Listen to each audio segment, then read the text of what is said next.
There was a time in automotive history when Japan took the world by surprise. The 1990s was not just a golden era for JDM legends, it was an ambush. While Europe boasted exotic Lamborghinis and Ferraris and America held its muscle car legacy, Japan silently engineered monsters. But not the flashy kind.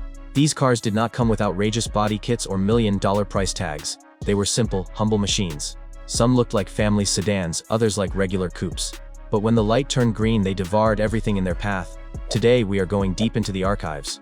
No Supras, no NSX and no Skylines. We are not talking about the poster boys. We are talking about the forgotten Japanese sleeper cars of the 90s. The cars that had no business being this fast. The ones that embarrassed Ferraris, Corvettes, and Porsches, and did it without breaking a sweat. They are the true underdogs of performance. And now, it is time to remember them. Because if you are still thinking Japan was only about reliability, think again. These cars were Japan's quiet revenge against the automotive giants of the world. Let us start with one that flew under the radar like a ninja. Mitsubishi Gallant VR4, the executive assassin. When most people think of Mitsubishi, they think of the Evo. But before the Lancer Evolution even existed, Mitsubishi had already created a monster, the Gallant VR4. And in the 90s, this four-door family car had the DNA of a rally champion. The Gallant VR4 came with a 2.0-liter turbocharged Doichi engine known as the 4G63T, the same engine later used in the legendary Evo. It pushed around 240 horsepower in its Japanese spec, but with very light modifications, it could easily hit 300 horsepower. That might sound average today, but back in the early 90s, that was enough to demolish most European sports cars. Here is the thing: it had full-time all-wheel drive and four-wheel steering. That means this heavy-looking executive car could corner like a sports car and launch like a rocket.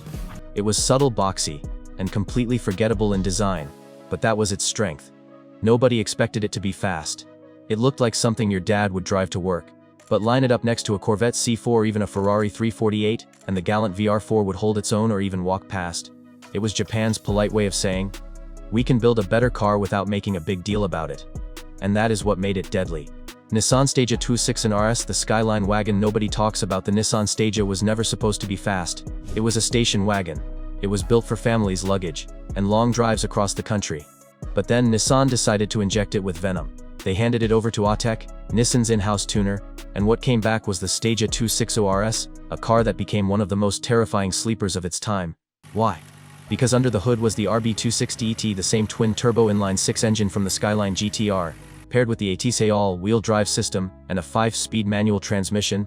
This was basically a GTR in wagon clothing. It produced around 276 horsepower on paper, because of Japan's gentleman's agreement, but in reality, the Staga 60 RS was easily pushing over 300 horsepower, with a bit of tuning as a Ferrari F355 or a Porsche 911 Turbo, all while carrying groceries and baby seats in the back. It is insane when you think about it. A car that looked like a delivery van could destroy Italian supercars. And because it never made it to the US market officially, it remained an underground legend. But those who knew respected it. The Staga 260 RS was proof that performance is not about the shape, it is about the soul. And this one had the heart of a dragon hiding inside a sheep. Toyota Chaser Tour V, the four-door drift king. Toyota has always had a wild side. Hidden behind the Camrys and Corollas were cars like the Chaser Tour V, a rear-wheel drive sedan that looked like it belonged in a corporate parking lot. But what people did not know was that this car was an underground icon in the street racing and drifting scenes of Japan. Under the hood of the Chaser Tour V was the legendary 1Z GT engine, 2.5-liter inline-six twin-turbo monster that made around 280 horsepower from the factory. But it was not just about numbers. The engine could handle insane amounts of boost. Tuners could push it to 500, 600, or even 800 horsepower with the right setup. It came with a 5-speed manual, a limited slip differential, and a chassis that was built to slide. This was a business sedan that could drift around corners like a Nissan Silvia and outrun a Mitsubishi GTO in a straight line. All while looking like a Lexus ES. In fact, that was the charm, nobody expected it. You could be sitting at a light next to a Porsche 911, and when the green hit, the Chaser would just vanish ahead, leaving nothing but tire smoke and confusion. To this day, people are shocked when they realize how capable the Chaser was. It was not loud, it was not exotic, but it was wicked. And that is why it became a sleeper legend. Mazda Molini S, the forgotten supercharged samurai. Now here is a name you probably never thought would be on this list. The Mazda Molini S, yes, that millennia. The luxury front-wheel drive sedan that people thought was Mazda's attempt at a Lexus competitor. But the S version was hiding something very rare and very powerful. This 2.3-liter V6 was supercharged, but it used a unique engine cycle, different from the traditional Otto cycle, which allowed it to extract more power efficiently. It produced 210 horsepower, which may not sound like much now, but this engine gave the Molini S a torque curve that felt like a turbo V6. The car was extremely refined, quiet, and comfortable. But it had serious mid-range punch. It could accelerate harder than many V6 sports cars of its time. And because it looked like something your accountant would drive, no one ever saw it coming. What made it special was not just the power. It was the technology. Mazda tried something bold with the Miller cycle.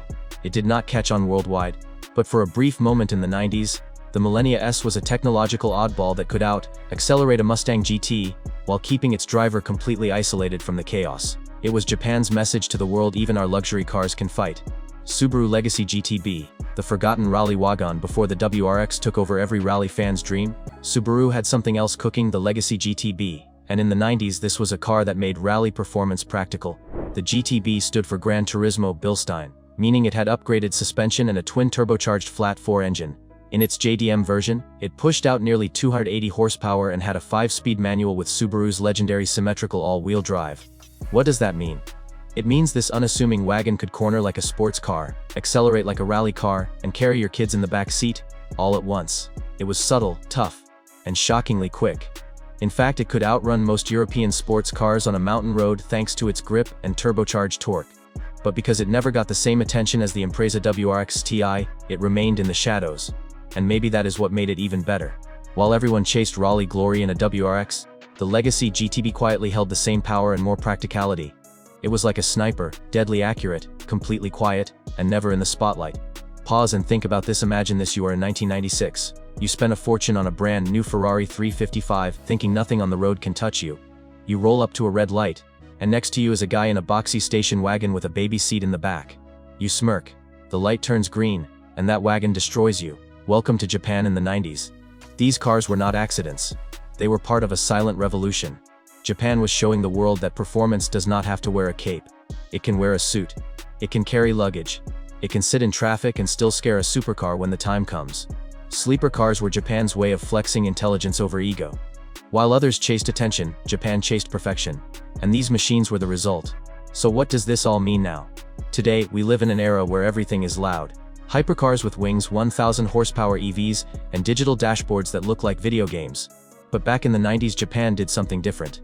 It made performance subtle. It made speed humble.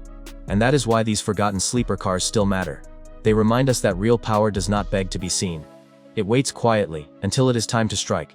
So if you ever see an old Gallant, a Chaser, or a weird-looking Staga in a parking lot, take a closer look. That car might not just be old, it might be one of the legends. The ones that ate supercars for breakfast and never asked for credit. If this episode awakened the car nerd in you, hit that subscribe button and drop your favorite JDM sleeper in the comments. Because this channel is all about celebrating the hidden heroes, the underdogs, and the forgotten beasts. Catch you in the next one. Until then, stay fast, stay curious, and never underestimate a quiet car.